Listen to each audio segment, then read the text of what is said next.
नमस्कार दोस्तों, बहुत बहुत स्वागत है आप सभी का हमारे और आपके से यूट्यूब चैनल स्मार्ट टेक में। दोस्तों, हर बार की तरह इस बार भी आज हम आप सभी के लिए एक बेहतरीन वीडियो लेकर आए हैं। दोस्तों, आज की इस वीडियो में हम बात करने वाले हैं बैंक ऑफ बड़ौदा के एईपीएस को लेकर। यहाँ पर लगभग सभी एईपीएस और सीएसवी संचालक परेशान है कि किस तरीके से बैंक ऑफ बड़ौदा की निकासी की जाए ताकि हमारी शॉप दुकान से कस्टमर ना जाए। तो यहाँ पर दोस्तों सभी लोग लगभग परेशान है, तो इसी चीज़ को ध्यान में रखते हुए आज का ये वीडियो मैं बना रहा हूँ।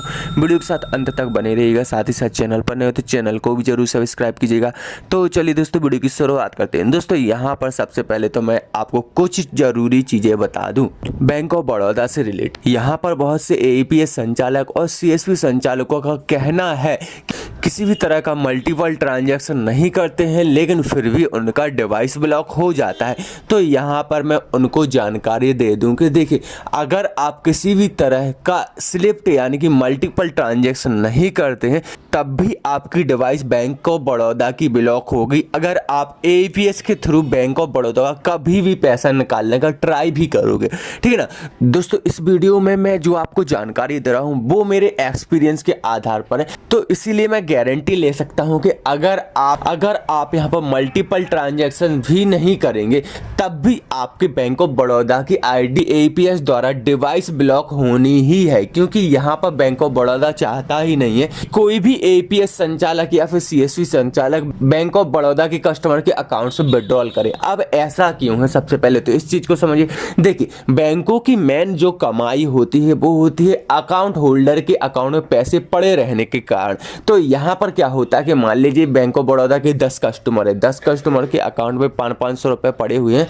तो यहाँ पर टोटल 10 कस्टमर के मिला के 5000 रुपए हो गए, ठीक है ना। तो इन 5000 रुपए का बैंक ऑफ बड़ौदा क्या करेगा कि म्यूचुअल फंड या फिर शेयर बाजार में लगा देगा। शेयर बाजार की मदद से वहां से मिलने वाले मैक्सिमम इंटरेस्ट के माध्यम से ही बैंक ऑफ बड़ौदा की इनकम जनरेट होगी। तो यहाँ पर सीधी सी कॉमन सी बात है कि यहाँ पर अगर बैंक ऑफ बड़ौदा के कस्टमर के खाते में पैसे होंगे ही नहीं तो यहाँ पर बैंक ऑफ बड़ौदा कमाएगा क्या।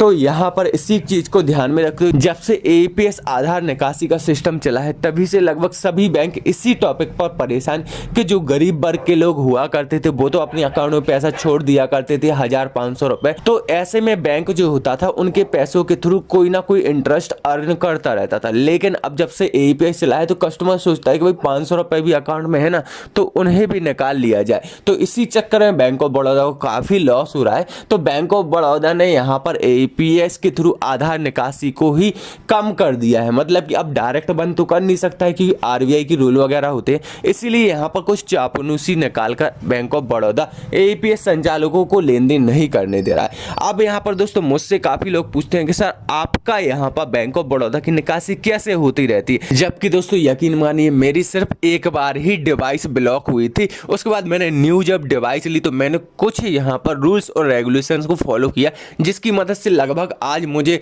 4 या 5 महीने होने वाले हैं। अभी तक मुझे बैंक ऑफ बड़ौदा की निकासी में किसी भी तरह की समस्या नहीं आई है। वो टिप्स से मैं आपके साथ शेयर करना चाहूंगा, ठीक है ना। यहाँ पर सबसे पहले तो आपको एक चीज का ध्यान देना है, अगर आपके पास कोई भी बैंक ऑफ बड़ौदा का कस्टमर आता है तो आपको सिर्फ और सिर्फ स्पाइस मनी के आधार पे पोर्टल के थ्रू ही आपको यहाँ पर बैंक ऑफ बड़ौदा की निकासी करनी है। आधार पे देखिए अलग होता है, एईपीएस अलग होता है। आधार पे देखिए आप देख पा रहे होंगे यहाँ पर आधार पे आपका कुछ इस तरीके से रहेगा और एईपीएस आपका ऊपर की तरफ दिया गया है, ठीक है ना। तो आपको आधार पे के थ्रू ही यहाँ पर निकासी करनी है। और आधार पे के थ्रू निकासी करते वक्त एक चीज का ध्यान देना है कि यहाँ पर आपको मल्टीपल ट्रांजैक्शन नहीं करने हैं। मतलब कि जैसे कि 1010 रुपए, 1020 रुपए, 1030 रुपए, आपको 100 प्लस करके ऐसे ट्रांजैक्शन कर सकते हो। 100, 200, 300, 400, 500, 600, 700, 800, 900, 1000 या फिर 1100, 1200, इस तरीके से आप ट्रांजैक्शन कर सकते हो, ठीक है ना। अब यहाँ पर दूसरी चीज आपको ध्यान देनी है कि सबसे पहले तो एक नया डिवाइस ले लेना है। एक बार इन्वेस्ट कीजिएगा, बार बार इन्वेस्ट मत कीजिएगा। यहाँ पर एक नया डिवाइस ले लीजिएगा। अगर आपके पास मंत्रा का है मोरफो का ले लीजिएगा, अगर मोरफो का है तो मंत्रा का ले लीजिएगा ताकि आपको सहूलियत हो सके और आपका पैसा बर्बाद ना हो, ठीक है ना। आपको एक नया डिवाइस लेना है और उस डिवाइस के थ्रू कभी भी भूल कर भी बैंक ऑफ बड़ौदा के कस्टमर कस्टमर का कभी भी एईपीएस के थ्रू निकासी नहीं करनी है, निकासी नहीं करनी है, ना ही बैलेंस चेक करना है, ना ही मिनी स्टेटमेंट। आपको तीनों ही चीज़ों से परहेज करना है। एक तरीके से कहते हैं ना कि बीमारी हो जाती है तो आपको ये नहीं खाना है, वो नहीं खाना है, इसी तरीके से यहाँ पर भी आपको परहेज करना है।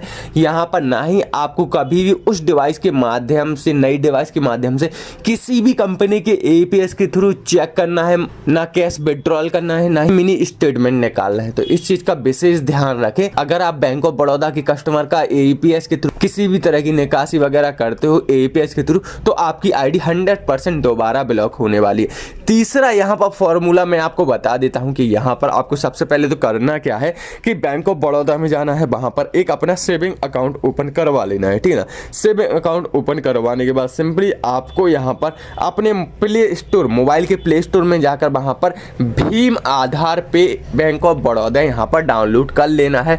जैसे ही डाउनलोड करोगे तो वहां पर आपको छोटा सा एक फॉर्म वगैरह रजिस्ट्रेशन करना होगा। रजिस्ट्रेशन करने के बाद आपको अपने नज़दीकी बैंक ऑफ बड़ौदा में जाकर उस आधार पे के ऐप को एक्टिवेट करवा लेना है, ताकि आप अपने डिवाइस के माध्यम से उस ऐप के थ्रू भी निकाल सको पैसा। और उस ऐप के थ्रू आपको प्रॉफिट ये रहेगा कि आप मल्टीपल ट्रांजैक्शन भी कर सकोगे। लेकिन यहाँ पर स्पाइस मनी के आधार पे के माध्यम से मल्टीपल ट्रांजैक्शन ना करें। तो दोस्तों यहाँ पर बैंक ऑफ बड़ौदा से जुड़ी कुछ बेसिक चीज़ें आपको पसंद आएगी। अगर वीडियो पसंद आए तो वीडियो को लाइक कमेंट करना ना भूले, साथ ही साथ दिए गए इंस्टाग्राम आईडी पर ही फॉलो करें। तो चलिए दोस्तों आज की वीडियो में इतना ही, मिलते हैं नेक्स्ट वीडियो में। धन्यवाद।